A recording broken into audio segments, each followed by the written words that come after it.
Baik, bismillahirrahmanirrahim. Assalamualaikum warahmatullahi wabarakatuh.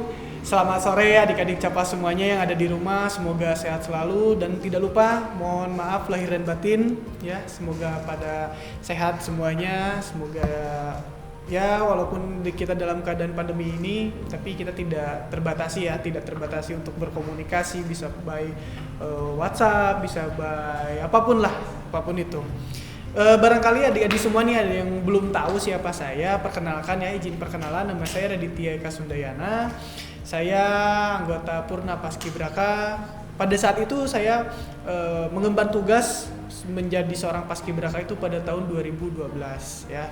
Dan sekarang alhamdulillah saya diberi kepercayaan oleh kepengurusan dari 2017, kurang lebih dari 2017 sampai sekarang saya menjabat sebagai staf di PSDMO ya, pengembangan sumber daya manusia dan organisasi. Nah, baik pada kesempatan kali ini saya akan menjelaskan sedikit, tidak banyak karena sejarah ini kan bahasanya panjang, banyak sekali, tapi saya akan bahas sedikit karena adik-adik bisa baca nanti bisa baca dari file yang saya punya ataupun bisa cari di internet. Setidaknya adik-adik pasti sudah pernah mendengar tentang sejarah Paskibraka itu seperti apa ya. Baik, saya bahas sedikit ya. Jadi pengibaran bendera merah putih yang pertama kali itu yaitu di Gedung Agung Yogyakarta ya, karena pada masa saat itu setelah kemerdekaan ya, setelah proklamasi pada tahun 45 itu pengibarannya dilaksanakannya di Jogja ya. Jadi pada saat itu Presiden Soekarno memanggil salah satu ajudannya beliau yaitu Bapak Mayor L. Hussein Mutahar untuk apa? Untuk menangani terkait nanti pengibaran sang merah putih seperti apa. Nah, pada saat itu Bapak Hussein Mutahar mempunyai pemikiran bahwa untuk menumbuhkan rasa persatuan bangsa, maka pengibaran bendera merah putih ini sebaiknya dilakukan oleh para pemuda-pemudi seluruh Indonesia. Ya, kemudian beliau menunjuk ya, tapi perwakilan ya, nggak seluruhnya, tapi perwakilan dari bagian-bagian seluruh Indonesia. Nah, kemudian beliau menunjuk 5 orang ya, 5 orang pemuda yang terdiri dari 3 putri dan 2 orang putra, perwakilan dari daerah yang berada di Yogyakarta pada saat itu ya, pada saat itu. Nah, kemudian pengibaran bendera pusaka ini kemudian dilaksanakan pada tanggal 17 Agustus tahun 46 juga masih di sana, tahun 47 juga masih di Jogja. Kemudian masih tetap dengan 5 orang perwakilan dari daerah Jogja. Belum melibatkan dari beberapa provinsi. Pada tahun sampai 48 sampai 50 itu masih menggunakan pemuda-pemudi daerah sekitar. Nah, kemudian untuk pertama kalinya hari proklamasi kemerdekaan itu ya pada tahun 50 nih, tahun 50 ini diselenggarakan di Istana Merdeka di Jakarta. Jadi dari tahun 46 sampai tahun 49 itu dilaksanakan di Yogyakarta ya. Yang mana beranggotakan masih 5. Belum seperti sekarang ada pasukan 17, ada pasukan 8, kemudian pasukan 45. Itu pada saat itu di bawah tahun 1950 itu masih menggunakan 5 orang tadi. Tapi berbeda-beda ya. Pada tahun 46 ABC, nanti tahun depannya berbeda kembali. Nah, kalau nggak salah saya di sini ada menuliskan sebentar ada. Nah, kemudian ini pada tahun 46 ya. Tahun 46 adalah ada salah satu seorang pengibar dari daerah Jogja. Dia sebetulnya bukan orang Jogja, tapi orang Sumatera Barat, yaitu Titik Dewi. Titik Dewi adalah pelajar yang berasal dari Sumatera Barat dan tinggal di Yogyakarta. Ini saya dapat sumber dari internet dan juga dari beberapa rekomendasi senior-senior saya. Seperti itu. Kemudian kita lanjut langsung ke tahun 50 ya. Nah, tahun 50 ini dilaksanakannya di mana? Di Istana Merdeka di Jakarta. Ya. Nah, mulailah dari sini ada perubahan-perubahan, ada tambahan-tambahan. Nanti disampaikan ya.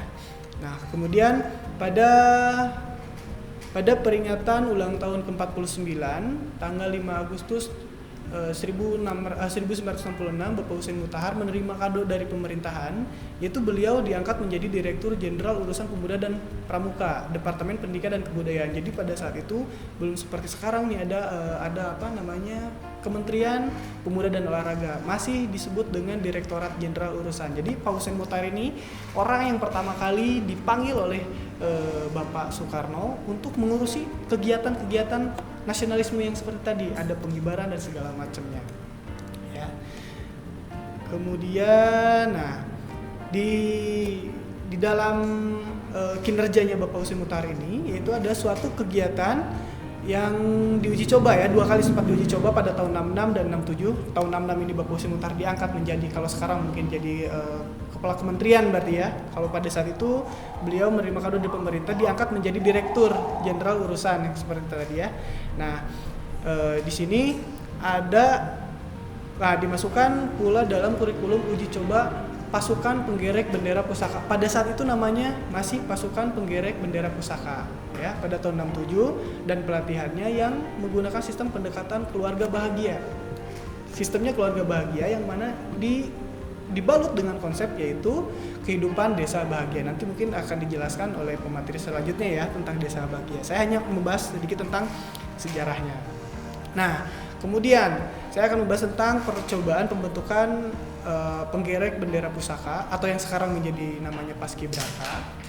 Ya, pada tahun 1967 Bapak Hussein Mutahar dipanggil kembali oleh presiden, yaitu masih Bapak Soekarno, untuk menangani lagi masalah pengibaran bendera pusaka. Nah, dengan ide dasar pelaksanaan tahun 46 di Jogja pada awal, yang mana filosofinya itu dengan 5 orang tadi itu berdasarkan ideologi negara kita, yaitu Pancasila. Nah, kemudian pada tahun pada tahun 1967 maka dirubah ya. Kemudian mengembangkan lagi formasinya, mengubah dari tadinya 5 orang menjadi ada 3 kelompok. Tadinya 5 orang saja, sekarang menjadi 3 kelompok. Yaitu apa? Nah, yang pertama ada kelompok 17 yang mana disebut dengan pengiring atau pemandu. Kemudian kelompok kedua yaitu pasukan 8 yang dimana di sini disebut sebagai pembawa atau inti. Kemudian yang ketiga adalah kelompok 45 yang mana pengawal ya. Kalau yang sekarang kita ketahui mungkin adik-adik yang pernah menonton pada saat tanggal 17 tahun kemarin, 17 Agustus tahun 2019 atau 2018 itu dikawal oleh anggota TNI. Nah, pada saat itu tidak langsung oleh anggota TNI ya. Nah, kita sebutkan dulu di sini. Ini merupakan simbol atau gambaran dari tanggal proklamasi, kemudian tanggal proklamasi kemerdekaan Republik Indonesia pada tanggal 17 Agustus. 17, tanggalnya 17 itu pasukan depan, Agustusnya itu diidentikan dengan 08, kemudian pasukan belakangnya adalah 45 berdasarkan tahun. Oke. Nah, kemudian pada waktu itu dengan kondisi yang ada, Bapak Hussein Mutahar melibatkan putra daerah yang ada di Jakarta ya, menggunakan putra daerah yang ada di Jakarta dan menjadi anggota Pandu atau Pramuka pada saat itu untuk melaksanakan tugas pengibaran bendera pusaka. Semula rencana beliau untuk kelompok 45 ini beliau bingung nih, harus pasukan mana nih yang diambil, orang-orang mana nih yang diambil. Tapi Bapak Hussein Mutahar berpikir bahwa akan mengambil dari mahasiswa-mahasiswa Akabri pada saat itu ya, generasi muda Akabri. Tetapi pada saat itu mahasiswa Akabri ini latihannya atau domisilinya itu ada di Magelang Jakarta kan jauh ya, Magelang Jakarta jauh, sehingga mengurungkan niatnya untuk mengambil atau merekrut mahasiswa Akabri ini untuk tergabung di pengibaran. Sehingga ada usulan anggota dari timnya Pak Hussein Mutahar, yaitu mengemukakan bahwa menggunakan pasukan waktu itu namanya pasukan pengawal presiden, Paswalpres. Kalau sekarang Pas Pampres ya. Kalau sekarang sering dikenalnya Pas Pampres. Jadi pada tahun 67 ini pasukan 45-nya itu oleh pasukan pengawal presiden yang mudah dihubungi dan sekaligus mereka bertugas di Istana Jakarta. Jadi masih orang-orang sekitar situ saja pada saat itu. Nah, kemudian pada tanggal 17 Agustus 68 petugas bendera pusakanya itu melibatkan putra-putra daerah, yaitu dari perwakilan setiap provinsi yang ada di Indonesia. Namun tidak seluruhnya. Adapun beberapa provinsi yang tidak mengirimkan, berdasarkan sumber yang saya baca, itu tidak mengirimkan delegasinya.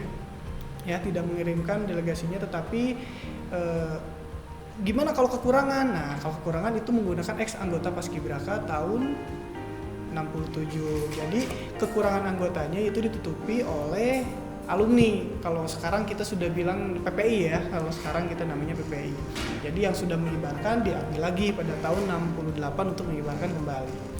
Nah, kemudian ada sejarah nanti tentang bendera. Jadi dari awal tahun 46 sampai tahun 68 itu masih menggunakan bendera pusaka yang asli, ya, belum menggunakan bendera duplikat. Nah, digantinya pada saat kapan nih? Saya sebutkan nih di sini. Jadi pada tahun 69 karena bendera pusaka kodinya sudah terlalu tua sehingga tidak mungkin lagi untuk digunakan, bisa saja jadi robek atau rusak dan segala macam. Kemudian pada tahun 69 ini untuk ukuran benderanya disamakan.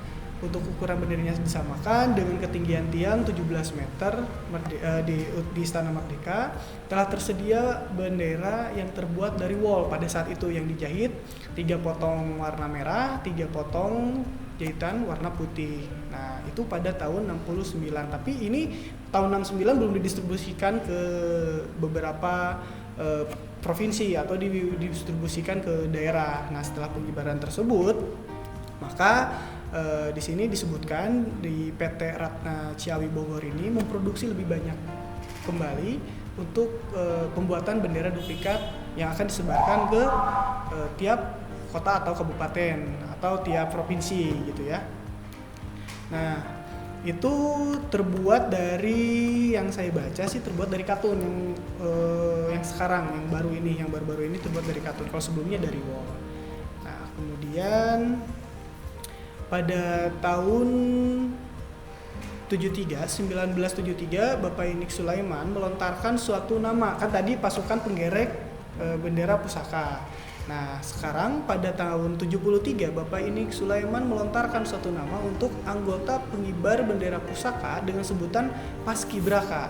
Yang mana pasnya itu adalah pasukan, kibnya berasal dari kata kibar yang mengandung pengertian sebagai pengibar, ra-nya berasal dari kata bendera, dan K-nya berasal dari kata pusaka. Sehingga seperti yang kita ketahui sekarang, yaitu disingkat atau dipermudah pemanggilannya menjadi Paskibraka, yaitu pasukan pengibar bendera pusaka. Mungkin seperti itu sejarahnya, walaupun tidak terlalu mendetail, ya mohon maaf. Karena kalau didetailkan kembali ini tiap tahunnya ada cerita. Jadi dari tahun 46 ke 47, 48 tuh ada selalu cerita dan banyak ceritanya. Jadi kalau saya sampaikan ini bisa lebih nih waktunya. Ya, mungkin seperti itu. Baik, dari saya terima kasih untuk mengenai sejarahnya. Yang bisa saya sampaikan hanya segitu. Mohon maaf bila ada salah-salah kata. Semoga adik-adik Capas bisa memahami apa yang saya sampaikan, dan bila mana misal ada yang perlu dipertanyakan nanti bisa langsung tanyakan ke seniornya dan bisa langsung menghubungi saya. Sekali lagi, semoga sehat selalu yang ada di rumah. Untuk adik-adik, jaga kesehatan, stay safe, jangan lupa jaga kondisi kalian, makan yang cukup dan istirahat yang cukup. Wabillahi taufiq wal hidayah. Wassalamualaikum warahmatullahi wabarakatuh.